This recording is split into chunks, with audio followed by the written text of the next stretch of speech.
Chapter 61. Happy for all her maternal feelings was the day on which Miss Bennet got rid of her two most deserving daughters. With what delighted pride she afterwards visited Miss Bingley, and talked of Miss Darcy may be guessed.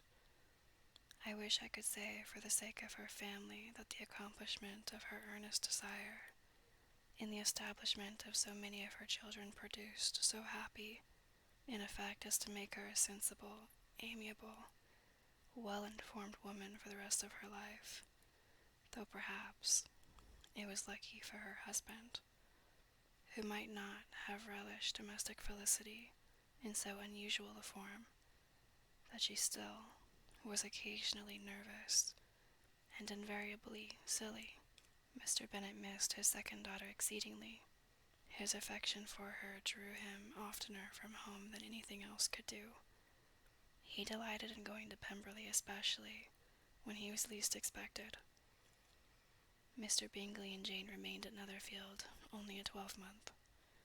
So near a vicinity to her mother and Meryton relations was not desirable, even to his easy temper or her affectionate heart.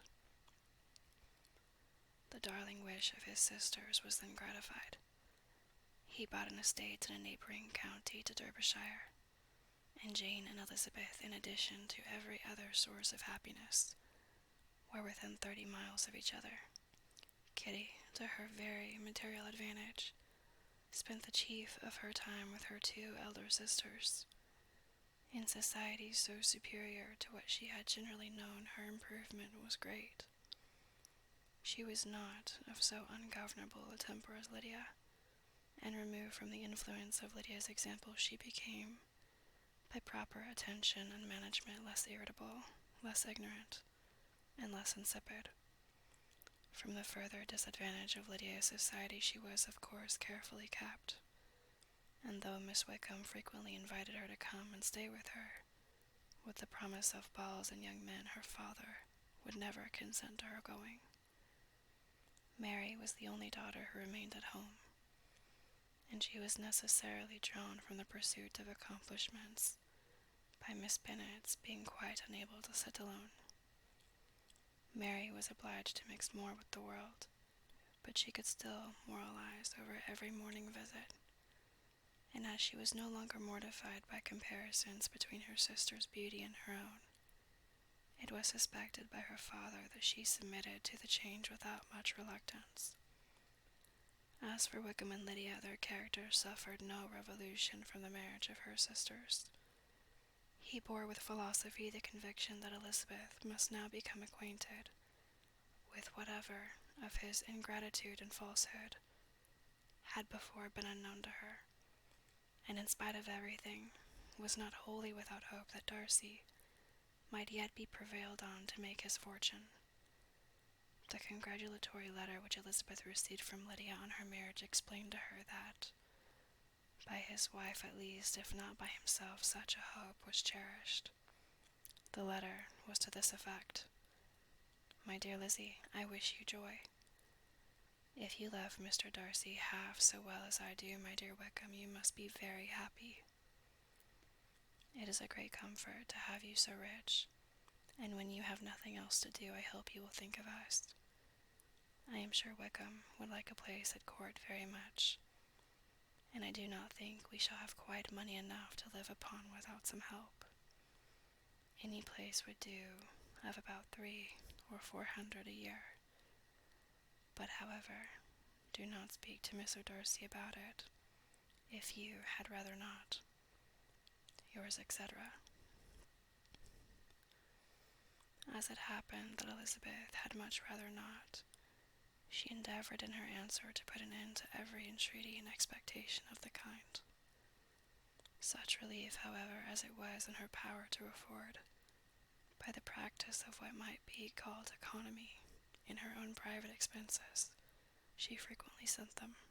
It had always been evident to her that such an income as theirs, under the direction of two persons so extravagant in their wants, and heedless of the future, must be very insufficient to their support, and whenever they changed their quarters, either Jane or herself were sure of being applied to for some little assistance towards discharging their bills. Their manner of living, even when the restoration of peace dismissed them to a home, was unsettled in the extreme. They were always moving from place to place in quest of a cheap situation and always spending more than they ought. His affection for her soon sunk into indifference. Hers lasted a little longer, and in spite of her youth and her manner, she retained all the claims to reputation which her marriage had given her. Though Darcy could never receive him at Pemberley yet for Elizabeth's sake, he assisted him further in his profession.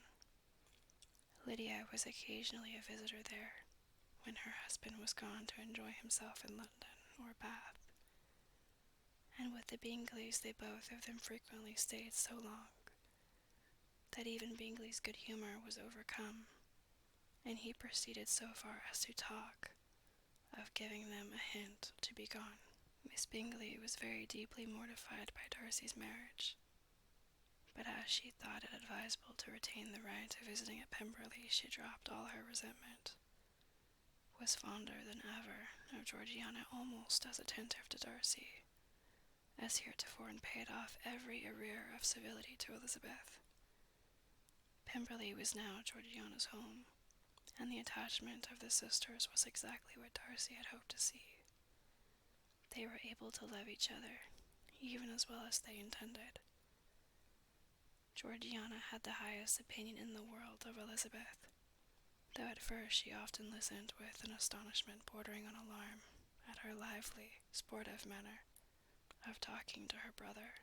He, who had always inspired in herself a respect which almost overcame her affection, she now saw the object of open pleasantry. Her mind received knowledge which had never before fallen in her way.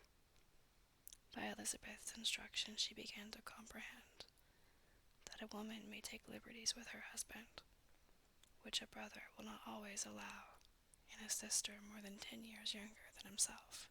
Lady Catherine was extremely indignant on the marriage of her nephew, and as she gave way to all the genuine frankness of her character, in her reply to the letter which announced its arrangement, she sent him language so very abusive, especially of Elizabeth, that for some time all intercourse was at an end. But at length, by Elizabeth's persuasion, he was prevailed on to overlook the offense and seek a reconciliation, and after a little further resistance on the part of his aunt, her resentment gave way, either to her affection for him or her curiosity to see how his wife conducted herself,